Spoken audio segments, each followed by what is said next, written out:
No, but yeah, man, everything's been great. It's been an amazing year full of, you know, blessings.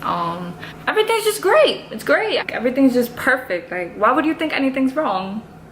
I actually wasn't thinking that, but considering that all I said was, hey, Darlene, and that was your response, I'm thinking everything isn't that great. Word, like, wasn't nobody trying to hear all that? Well, it wasn't so much that we weren't trying to hear it. It was just an unexpected response is all. More like unnecessary. Please pardon my inconsiderate, identical yet paradoxical doppelganger. Her apathy can be disquieting, to say the least. Nah, don't pardon shit. I meant what I said. Lenny! Don't you see she's obviously going through something? A little empathy would be much appreciated, please. Fine. Hey, buddy. Heard you weren't feeling well. Whatever, could be wrong. Do you really want to know? No, not really. I mean, of course I do. Okay. Have you ever felt alone? Like, so deeply alone that you feel as though you have no one to truly share or experience life with? Like, no matter how great things are going for you, you feel as though you have nobody to really celebrate that with, or to be there to support you when things aren't going that great. And I wouldn't describe it as loneliness, because I have friends and, you know, people I hang out with. It's more of a empty solitude that consumes you constantly, no matter who's you're surrounded by, because it reminds you that there's no hope in looking for something permanent in temporary beings. Bro, there are people dying of hunger right now, and this is the shit you be thinking about? Fine. Hey, pal. I'm sure there's so many people out there that fuck with you. So turn that frown upside down. There's a difference between people fucking with you infinitely and people fucking with you conditionally.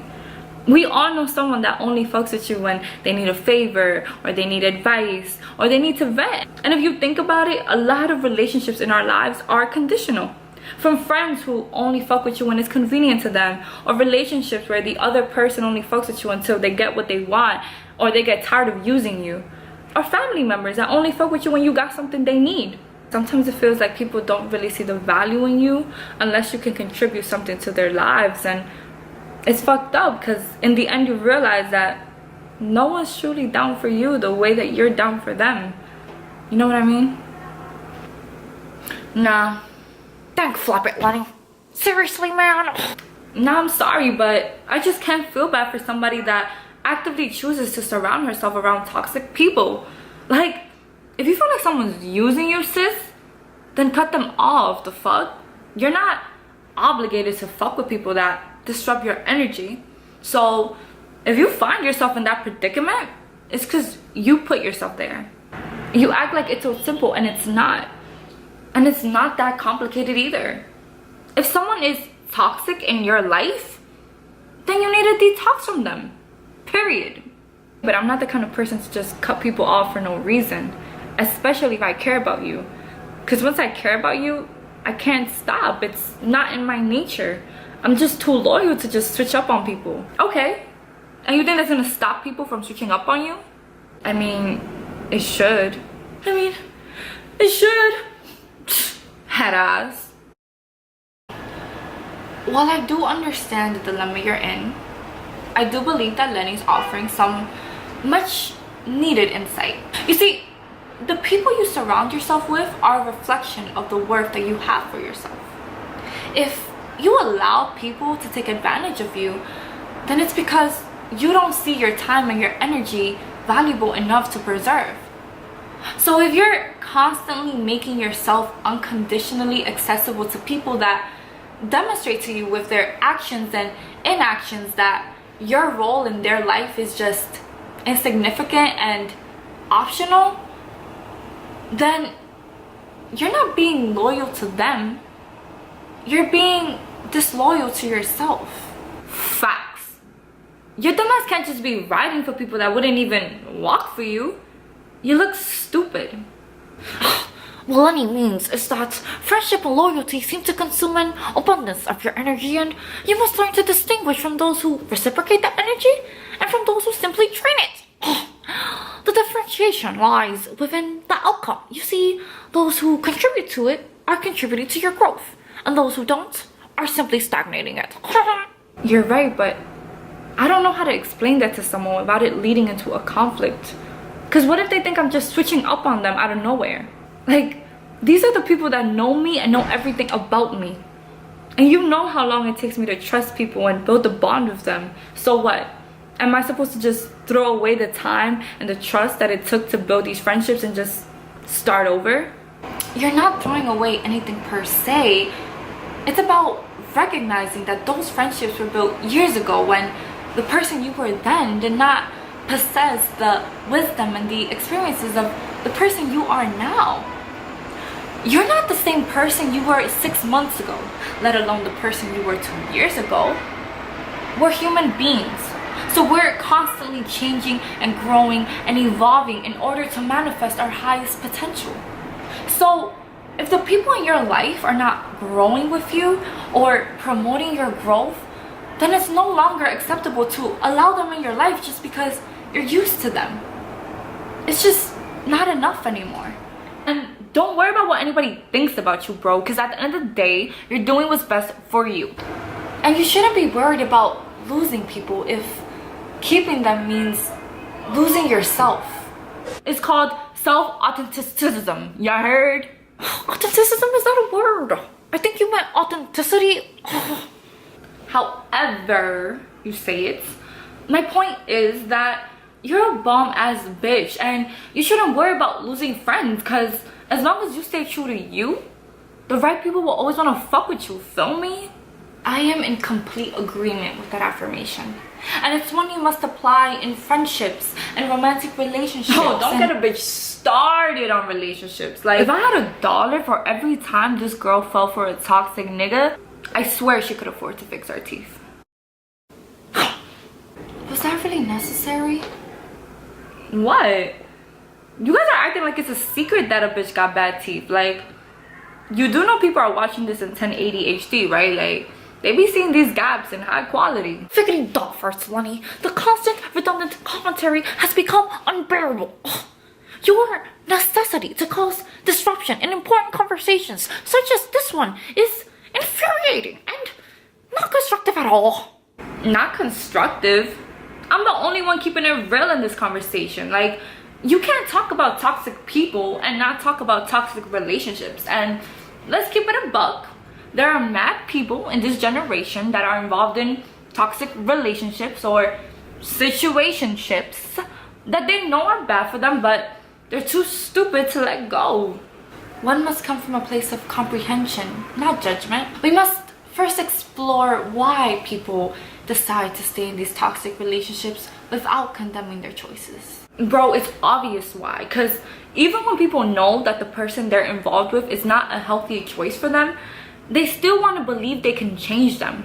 Not understanding that you cannot change anyone unless they want to change themselves. Look, people show you who they are from the get. And if they wanted to be better, they show you that too. But you knew who and how they were the moment you started fucking with them. So if you suddenly get tired of that, don't waste your energy trying to change somebody that's not trying to change. Just let that shit go. I think it's important to remove the metaphorical kaleidoscope that is our ego in order to see the situation clearly and without bias. Because sometimes when we say that people hurt us, what we really mean is they hurt our ego. They play you, so your ego's hurt. Or somebody rejects you or neglects you or didn't give you a place in their life that you felt you deserve. So now your ego's hurt. And since our ego plays a big role in the way we view ourselves and the way we expect the world to view us, when someone disrespects our ego, it affects us way more than it should. I think you're all exaggerating. I'm just the kind of person that if I see potential in someone or something, I go for it. And isn't that how it's supposed to be when you like someone? You accept them for who they are, but envision who they can be and believe that they're capable of reaching that better version of themselves. Sis, sometimes potential alone is not enough, especially if the other person is not trying to live up to it. Whether we're talking about the potential that person has or the potential of where that relationship can go. You gotta realize that potential is an illusion that might be visible to you, but maybe not to the other person. And if they don't believe in themselves or in the relationship enough to actively work on it and try to grow it and flourish it, then all that potential shit is a dub, because all you're doing is setting up to be disappointed. I do think it's unwise to invest your resources on a blueprint if there's nothing under construction. Something that you do tend to do. Wow, so you're really gonna drag me like that? It isn't a matter of being dragged. It's about being clear and concise of what you expect from your significant other. And if they can't deliver that, then you must acknowledge that fact and exterminate that person from your life. In other words, let niggas know that anybody trying to waste your time or do you dirty from now on is getting dropped. No hesitation, no explanation, alright? I mean, I think I can maybe see where you guys are coming from, but yo, I hate this bitch. Like, this is why you're never gonna find anybody, okay? Because we're here trying to give you advice and you're too stupid to listen. That's why all the decisions you make are trash. You know, we've addressed a lot of different toxic relationships in this conversation, but we haven't talked about your most toxic relationship. The relationship you have with yourself. Facts. Wait, what? You don't realize that you have become your biggest bully?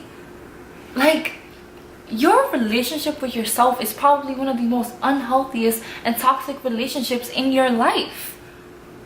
You're always mean to yourself. You say these self-deprecating comments like what you said about your teeth earlier. Even when you make a simple human mistake, you speak to yourself in such a verbally abusive tone.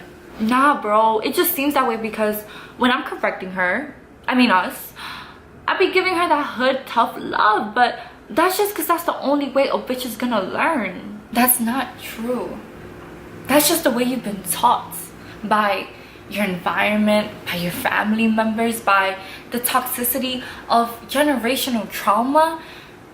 But you must remember that the only way to break that cycle of emotional abuse that you've inherited is by unlearning that toxic trait of being unnecessarily mean to yourself. Bro, honestly, it's okay. I do make some really dumb mistakes sometimes. Everyone makes mistakes. It's a part of being human. The goal is to learn from them and be better than the day before, but you can't do that if you're constantly beating yourself up. You have to practice self-love. You have to practice disciplining yourself, but with kindness. If you make a mistake, acknowledge it, but forgive yourself so that you can move forward. How can I forgive myself? You can recognize your personal failures and still forgive yourself.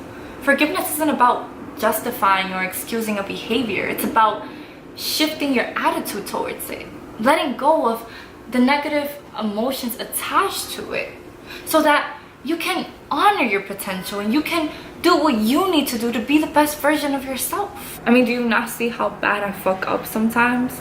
And you guys said it yourself, I do it when it comes to love, friends, and even when I know better, I still act like I don't. And that means that either I'm really dumb or there's something wrong with me. It's like I'm a fucking glitch in the system you call life. Nothing is wrong with you. You're just experiencing all aspects of the never-ending journey that is evolution. So stop beating yourself up and embrace your growth process. Understand that victories lift you up, but mistakes make you grow. And the combination of both is just gonna allow you to reach your higher power. That's hard though, because at least with other toxic people, I could just cut them off. But how am I supposed to cut me off when I'm being toxic to myself? Cut off that toxic side of you by no longer feeding it. Instead, nourish the good in you. Nourish your inner light by acknowledging it and honoring it. And once you do that, the wrong people will find their way out of your life and the right people will find their way in. Because there will no longer be space for people that don't match that unconditional and infinite respect, love, and value that you have for yourself.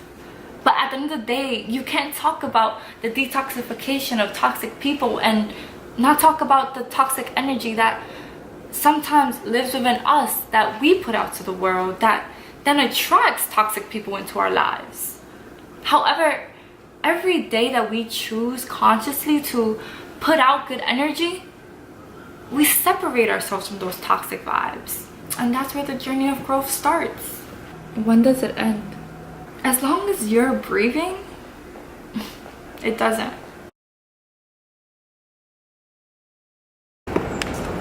The term toxic basically just means to be unproductive. Like anything that you do in life that makes you go backwards, or anything that you do or continuously keep doing that stunts your growth, whether it be in relationships, self-development, like anything you could think of that makes you go forward. If it inhibits you somehow, if it stops you from growing, then it's toxic.